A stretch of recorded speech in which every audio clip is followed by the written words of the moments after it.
ഓം ശ്രീ മഹാദേവിയെ നമഃ. നമസ്കാരം. നമ്മൾ കഴിഞ്ഞ വീഡിയോ 280 വരെയുള്ള നാമങ്ങളുടെ അർത്ഥങ്ങളെല്ലാം അറിഞ്ഞു അല്ലേ? ഇന്ന് നമുക്ക് 281 മുതൽ 297 വരെയുള്ള ശ്ലോകങ്ങളിലുള്ള നാമങ്ങളുടെ അർത്ഥങ്ങളാണ് നമ്മൾ അറിയാനായിട്ട് പോകുന്നത്. ആദ്യം നമുക്ക് ശ്ലോകം ഒന്ന് പാരായണം ചെയ്യാം. അതിനുശേഷം നാമാർത്ഥങ്ങൾ എന്താണെന്ന് നോക്കാം. ഓം ഗുരുഭ്യോ നമഃ. ഓം ഗംഗണപതയേ നമഃ. ഓം ശ്രീ പരാശക്തിയേ നമഃ.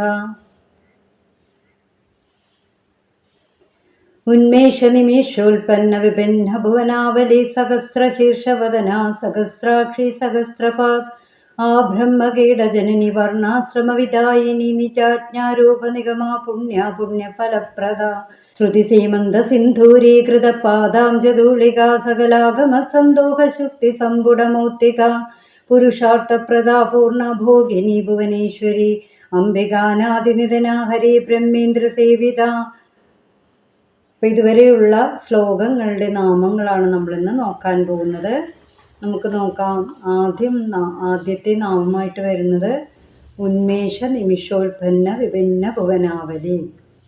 ഉന്മേഷ നിമിഷോൽപ്പന്ന എന്നാൽ അതായത് ദേവിയുടെ കണ്ണുകൾ അടയ്ക്കുകയും തുറക്കുകയും ചെയ്യുമ്പോൾ പ്രപഞ്ചത്തിൻ്റെ സൃഷ്ടിയും അന്ത്യവും ഉണ്ടാകുന്നു എന്നാണ് ആ നാമാർത്ഥം സൂചിപ്പിക്കുന്നത്. ഉന്മേഷം എന്നാൽ വിടരുക എന്നാണ്. നിമിഷോൽപ്പന്ന എന്ന് പറഞ്ഞാൽ അണയുക. ഉൽപ്പന്നം എന്നാൽ ഉണ്ടാവുക. വിഭിന്നം എന്നാൽ നശിക്കുക എന്നാണ്. ഭുവനം എന്നാൽ ഈ പ്രപഞ്ചത്തിനെയാണ്, ഈ ലോകത്തിനെയാണ്. ആവലി എന്നാൽ സമൂഹം. അപ്പം അതാണ് ആ നാമാർത്ഥം വരുന്നത്. അതായത് ദേവിയുടെ കണ്ണുകൾ അങ്ങനെ അടയ്ക്കുകയും തുറക്കുകയും ചെയ്യുന്ന സന്ദർഭങ്ങളെല്ലാം തുറക്കുന്ന വേളയിൽ പ്രപഞ്ച സൃഷ്ടിയും അടയ്ക്കുന്ന വേളയിൽ പ്രപഞ്ചത്തിൻ്റെ നാശവും സംഭവിക്കുമെന്നാണ് ആ നാമാർത്ഥത്തിൽ വരുന്ന അർത്ഥം. മനസ്സിലായി കാണുമല്ലോ. അടുത്ത നാമം നോക്കാം. സഹസ്രശീർഷവദനായേ. 1000 ശിരസ്സോടുകൂടിയ ദേവിയെയാണ് സഹസ്രശീർഷവദനായേ എന്ന നാമം കൊണ്ട് അർത്ഥമാക്കുന്നത്. ഈ സഹസ്രം എന്നാൽ നമുക്ക് അങ്ങനെ ഒരു സംഖ്യയായിട്ട് പറയാൻ കഴിയില്ല. അനേകം എന്ന അർത്ഥത്തിൽ തന്നെ എടുക്കാം. അനേകമായ ശീർഷം എന്ന് പറഞ്ഞാൽ ശിരസ്സോടുകൂടിയവളാണ് ദേവി. അതാണ് ആ നാമത്തിൽ അർത്ഥമാക്കുന്നത്. സഹസ്രാക്ഷി എന്നാൽ എന്താണ്? അതേപോലെ തന്നെ, അതായത് 1000 കണ്ണുകളോടുകൂടിയ ദേവിയാണ് സഹസ്രാക്ഷി എന്ന് പറയുന്നത്. 1000 കണ്ണുകൾ എന്നാൽ അനേകം കണ്ണുകൾ എന്ന് തന്നെ നമുക്ക് പറയാം. അനേകം കണ്ണുകളോട് കൂടിയവളാണ് ദേവി. സഹസ്രപാദ് എന്നാൽ സഹസ്രം, അതായത് 1000 കാലുകളോട് കൂടിയവൾ, അനേകം കാലുകളോട് കൂടിയവൾ എന്ന നാമാർത്ഥം. അടുത്ത നാമം ആ ബ്രഹ്മകീടജനനി. കീടം എന്നാൽ എന്താണ്? പുഴു എന്നാണ് അല്ലേ? കീടം പുഴുവാണ്. ബ്രഹ്മം എന്നാൽ ബ്രഹ്മാവ്. അതായത് ബ്രഹ്മാവ് മുതൽ കീടം വരെയുള്ള എല്ലാവർക്കും, ജഗത്തിലെ എല്ലാ ജീവജാലങ്ങൾക്കും അമ്മയായിട്ടുള്ളവൾ. അതാണ് ആ ബ്രഹ്മകീടജനനി എന്ന നാമം കൊണ്ട് അർത്ഥമാക്കുന്നത്. അടുത്ത നാമം എന്താണ്? വർണ്ണാശ്രമവിദായിന്യേ. വർണ്ണം എന്നാൽ 4 വിഭാഗങ്ങളുണ്ട്. ബ്രാഹ്മണർ, ക്ഷത്രിയർ, വൈശ്യർ, ശൂദ്രർ അല്ലേ? ആശ്രമങ്ങൾ എന്നാൽ ബ്രഹ്മചര്യം, അതുപോലെ ഗൃഹസ്ഥാശ്രമം, വാനപ്രസ്ഥം, സന്യാസം എന്നിവയാണ് ആശ്രമങ്ങളിൽ വരുന്നത്.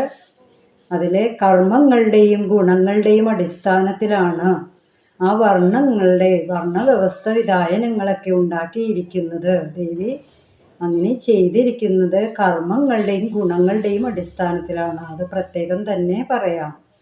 അതായത് ജന്മം കൊണ്ട് ഒരാളും ബ്രാഹ്മണനായിട്ട് ജനിക്കുന്നില്ല. ജ്ഞാനം കൊണ്ടാണ് ഒരാൾ ബ്രാഹ്മണനാവുന്നതും ശൂദ്രനാവുന്നതും. അതായത് അവരവരുടെ കർമ്മങ്ങളുടെയും ഗുണങ്ങളുടെയും അടിസ്ഥാനത്തിലാണ്.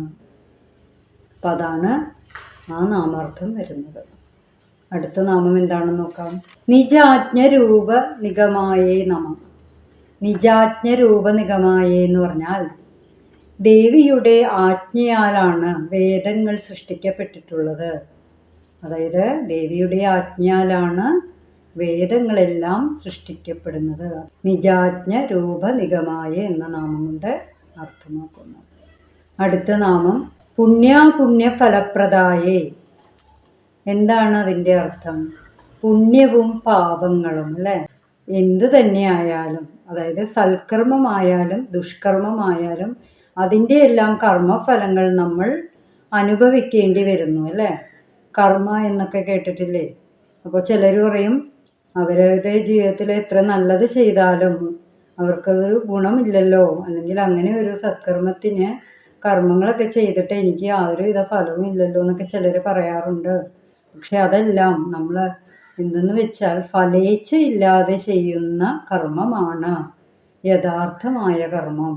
ആ കർമ്മങ്ങളുടെ അടിസ്ഥാനത്തിലാണ് നമുക്ക് അതിൻ്റെ ഫലം ലഭിക്കുക എന്ന് സാരം. മനസ്സിലായി കാണുമെന്ന് കരുതുന്നു. അടുത്ത നാമം ശ്രുതി സീമന്ത സിന്ധൂരീകൃത പാദാംജധൂളിക. ദേവി തന്നെയാണ് വേദങ്ങളുടെയൊക്കെ ആത്മതത്വം അല്ലേ. അപ്പോൾ ദേവിയുടെ വെറും അംശങ്ങൾ, ആത്മതത്വത്തിൻ്റെ അംശങ്ങൾ മാത്രമാണ് വേദങ്ങൾ. അപ്പോൾ അങ്ങനെ വേദങ്ങൾ ആരാധിക്കുന്നു ദേവിയെ. അങ്ങനെ ആരാധിക്കപ്പെടുന്ന ദേവിയാണ് ശ്രീ മഹാദേവി. ദേവിയുടെ കാൽത്താമരയിലെ പൊടിധൂമങ്ങളെല്ലാം സിന്ദൂരമായിട്ട് അണിഞ്ഞിരിക്കുന്നു എന്ന് സാരം. അപ്പം അതാണ് ആ നാമാർത്ഥം വരുന്നത്. അടുത്ത നാമം എന്താണ്? സകലാഗമ സന്ദേഹ ശുക്തി സമ്പുട മൗക്തിക. അതായത് ഈ ലോകത്തിലെ സകലമാന ശാസ്ത്രങ്ങളും ഒരു ചിപ്പിയായിട്ട്, ആ ശാസ്ത്രങ്ങൾ അടങ്ങുന്ന ചിപ്പിയിൽ സൂക്ഷിച്ചിരിക്കുന്ന നാസാഭരണ, അതായത് അമ്മയുടെ നാസാഭരണത്തിൻ്റെ മുത്ത് ആ ചിപ്പിക്കുള്ളിലാണെന്നാണ് പറയുന്നത്.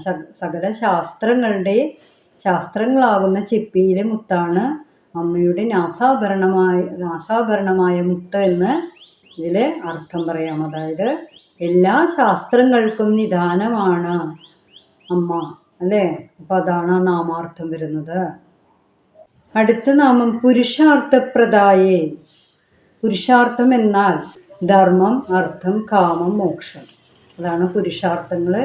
അപ്പോൾ ഈ പുരുഷാർത്ഥങ്ങളെയെല്ലാം ദേവി നമുക്ക് നൽകുന്നു എന്നാണ് സാരം. അപ്പം അതാണ് ആ നാമാർത്ഥം വരുന്നത്. അടുത്ത നാമം പൂർണ്ണായ എന്നാണ്. ദേവി പൂർണ്ണയാണല്ലേ. പൂർണ്ണയായ ദേവിയെയാണ് ആ നാമത്തിൽ അർത്ഥമാക്കുന്നത്. അടുത്ത നാമം ഭോഗിനിയെ.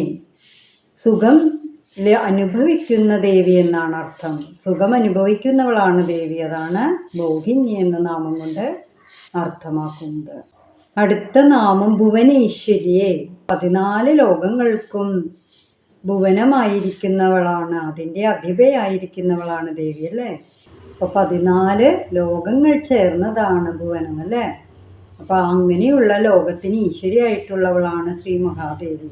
അതാണ് ഭുവനേശ്വരി എന്ന നാമം കൊണ്ട് അർത്ഥമാക്കുന്നത്. അപ്പം അതിൻ്റെ ബീജാക്ഷരം എന്നാൽ ഹ്രീം എന്നാണ്. ഹ്രീം എന്ന വാക്ക് ശക്തിയായിട്ടുള്ളതാണ്. അപ്പോൾ അതിൻ്റെ ബീജാക്ഷരം എന്ന് പറയുന്നത് ഹ്രീം എന്ന വാക്കാണ്. ഇനി അടുത്ത നാമം എന്താണെന്ന് നോക്കാം. അംബികായ എന്നാണ്. ഇച്ഛ, ജ്ഞാനം, ക്രിയാശക്തി എന്നിവയെല്ലാം ആ അർത്ഥത്തിൽ വരുന്നതാണ്. പിന്നെ ജഗത്തിൻ്റെ അമ്മയായ ദേവിയെയാണ്, ജീവജാലങ്ങളുടെ എല്ലാം അമ്മയാണ് ദേവി. ആ അമ്മയെ അംബിക എന്ന നാമത്തിൽ നമുക്ക് വിളിക്കാം. ഇനി അടുത്ത നാമം എന്താണ്? അനാദിനിധനായേ. ആദിയും അന്ത്യവും ഇല്ലാത്തവളാണ് ദേവി അല്ലേ. അപ്പം അതായത് ആദിത്യരഹിതയാണ്. അങ്ങനെയുള്ള ദേവിയാണ് അനാദിനിധനായേ എന്ന നാമം കൊണ്ട് അർത്ഥമാക്കുന്നത്. ഹരിബ്രഹ്മേന്ദ്ര സേവിത. അതായത് വിഷ്ണു, ബ്രഹ്മാവ്, ഇന്ദ്രൻ തുടങ്ങിയ ദേവന്മാരാൽ സേവിക്കപ്പെടുന്നവളാണ് ശ്രീ മഹാദേവി. അതായത് ചിന്താമണി ഗ്രഹത്തിൻ്റെ ആ ഒരു ചുറ്റിനുമായിട്ടുള്ള ദിക്പാലകരായിട്ട് അവരെ വർത്തിക്കുന്നു എന്ന് സാരം. അപ്പം അതാണ് ആ നാമാർത്ഥം സൂചിപ്പിക്കുന്നത്. നമ്മൾ ഇപ്പോൾ 281 മുതൽ 297 വരെയുള്ള നാമങ്ങളുടെ അർത്ഥങ്ങളെല്ലാം അറിഞ്ഞു. അപ്പോൾ ഇനി നമുക്ക് അടുത്ത നാമങ്ങളുമായിട്ട് അടുത്ത വീഡിയോയിൽ കാണാം. അതുവരെ നന്ദി, നമസ്കാരം.